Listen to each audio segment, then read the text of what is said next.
So as you can see, I've got my route set up.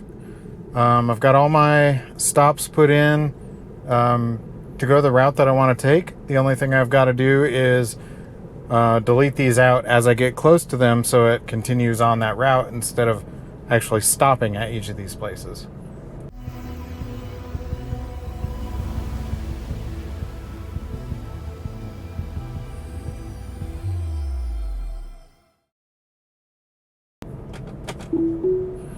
So again, it's super easy to just remove. It'll reroute between the stops if you remove one. So what I do is once I get to, I'm not sure what that was about. Once I get to close to a destination, just hit the X and it'll reroute to the next one.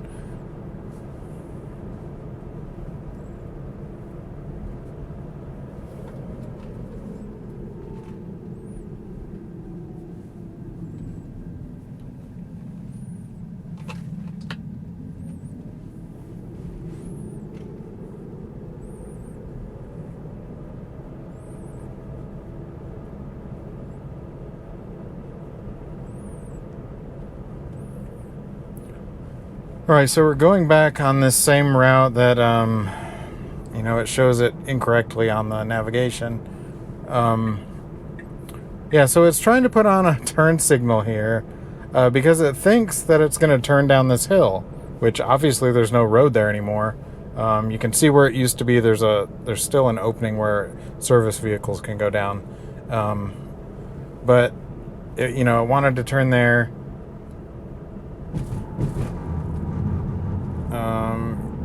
Sometimes it'll hesitate when you cross over the navigation line, but right now it's doing fine.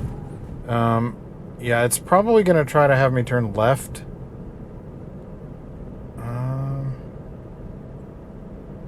it's actually not. I think the car is overriding that navigation. So before, what it would do is it would want to turn left down that little side road back down to that factory and then back up.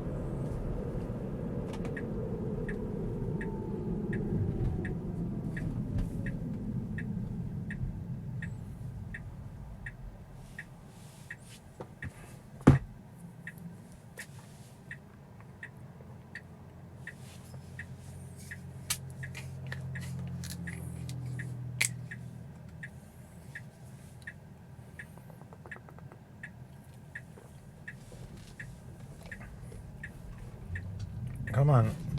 A little hesitant there.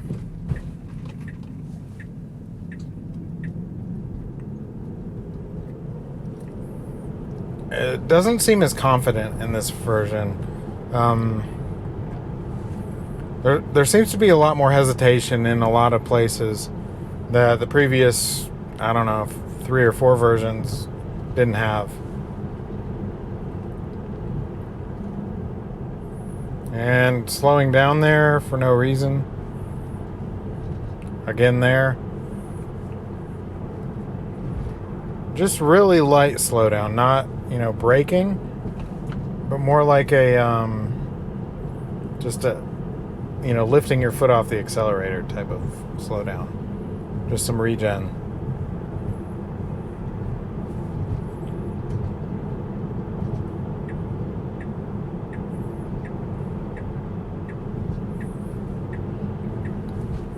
All right, so we're getting close. We don't want it to stop here as soon as it turns.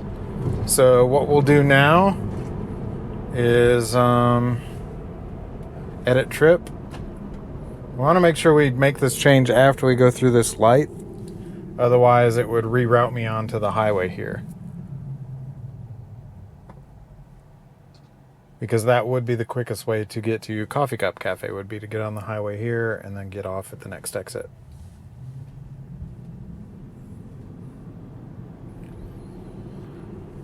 All right, so we are through that light, so we'll remove that one and should reroute us back up this hill.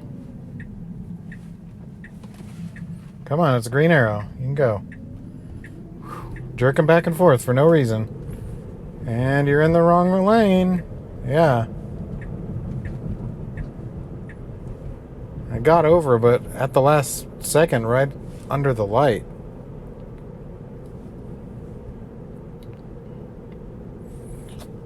Speed limit is 45 on this road. So, again, incorrect data. So there's a 45 sign.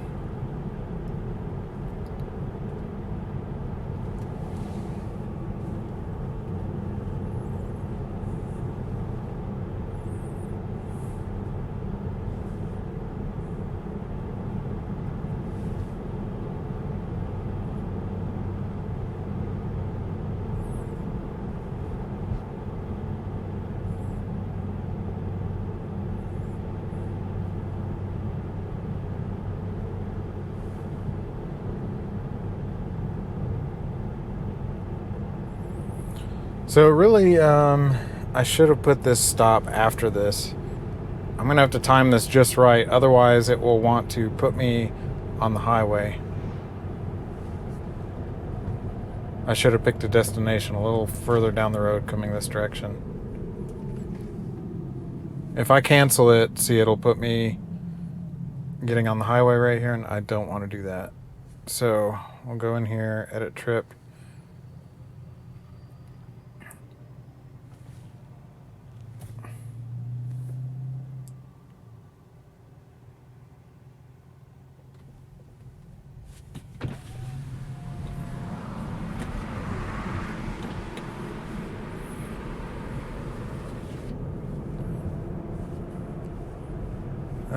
So right now, right as we cross under the light, I'm going to cancel that and see if it'll reroute me. Yep, it canceled the turn on its own and rerouted me to where I want to go. So that is perfect. Just got to make sure that you time it right so it isn't going to reroute you onto a new road that you don't want to take.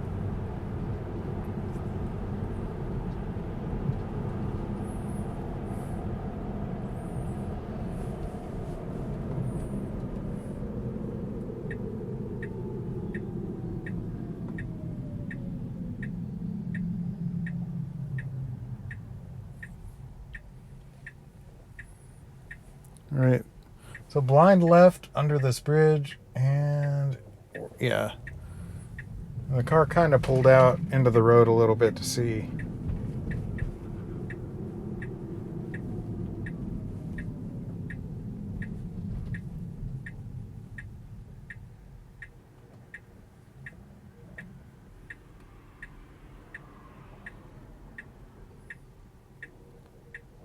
Come on, you can go. There is no one around.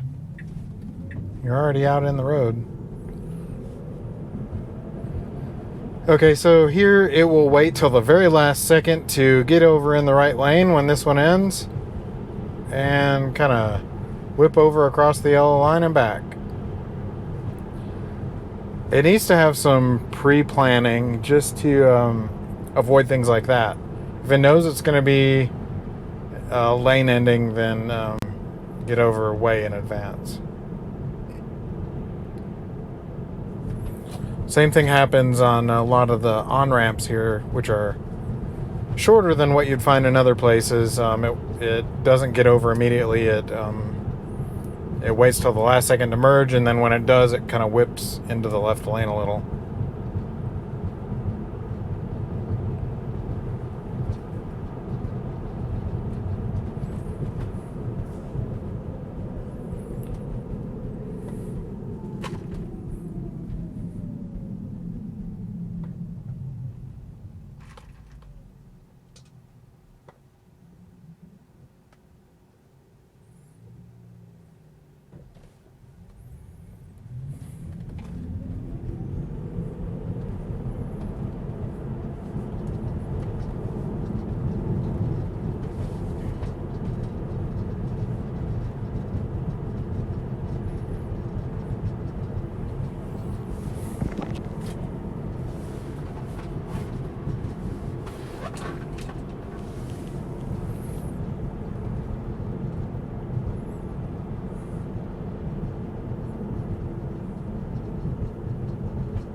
Whoa, massive braking there for no reason.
Now again, I scrolled down to 40,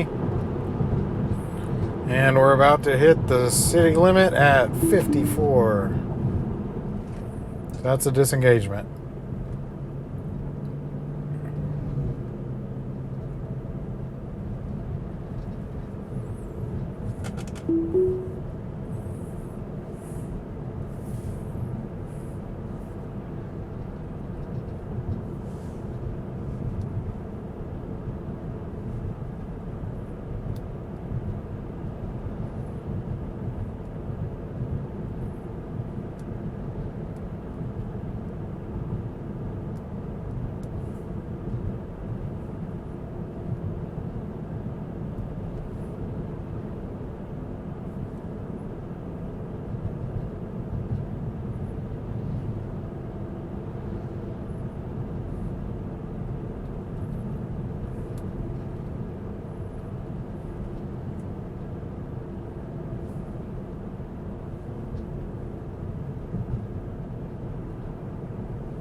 And again, scrolling down to 25 because it's 20 at the light.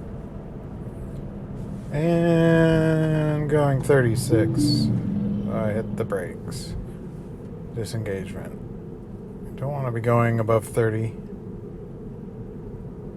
As I've shown before, police officers love to sit right back there and catch speeders.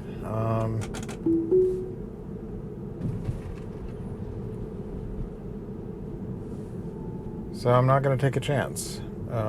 There's already been at least one person pulled over for speeding because their car didn't slow down like that.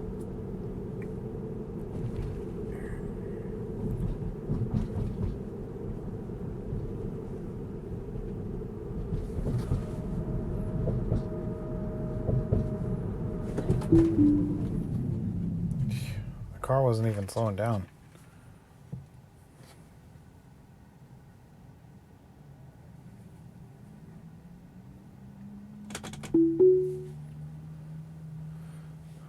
I guess the car thought it could make it through it, but it turned red right as I got to it.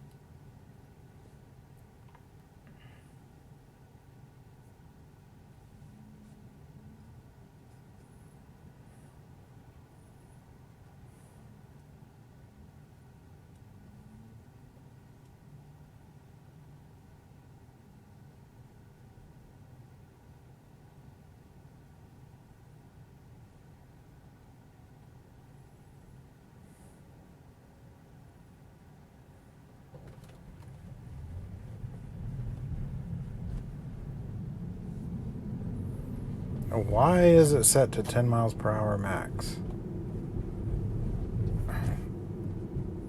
It's so inconsistent. Sometimes it'll default to above the speed limit, and sometimes it just picks a number.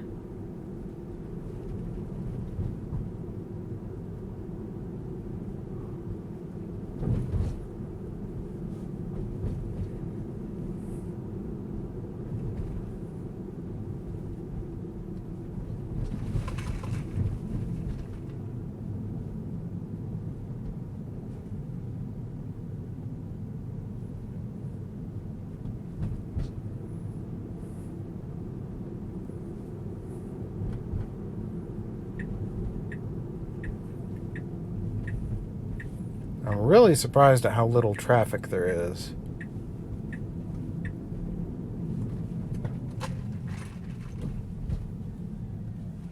Why is it slowing down? Come on.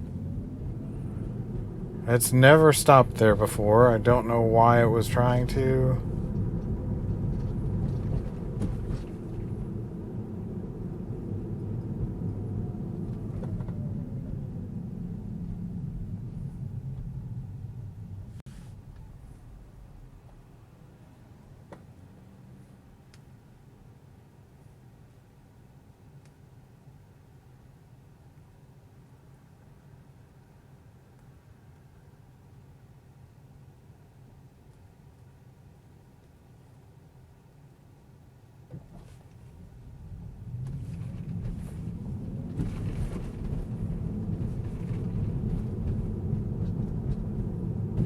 Alright, it's showing the phantom cones in the road, which are actually on the sidewalk, and it's trying to go around them.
Now this road feels way more jerky than it has before.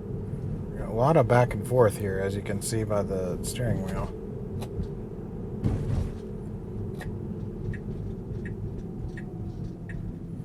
Can it make the turn? Can it make it? Come on. Nope. And that ding, that doesn't sound like it's disengaging. It sounds like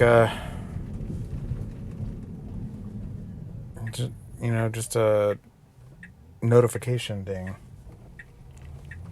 Alright, so I've got to let it pass this road or it would reroute me that direction before I edit this. Actually, I'm just going to let it come to a stop. And so this is what happens. It'll stop and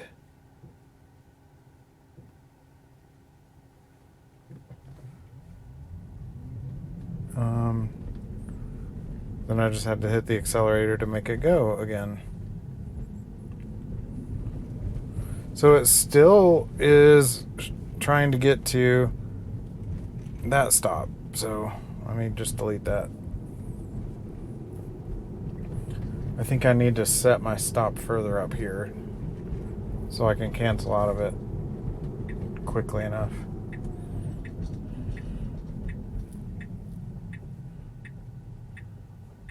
Alright, it's actually turning to the right of the road instead of to the left, which is good. And see, there's a car coming, so I had to disengage it there. Okay, so really quickly, I wanted to show you there are two things that happen. If I disengage by turning it off, you got the two-tone ding.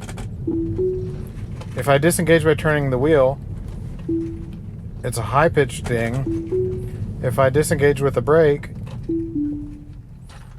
it's two-tone. So I don't know why disengaging with the wheel is a different tone. It doesn't make sense. You just don't notice that it's a disengagement. But anyway, thanks for watching.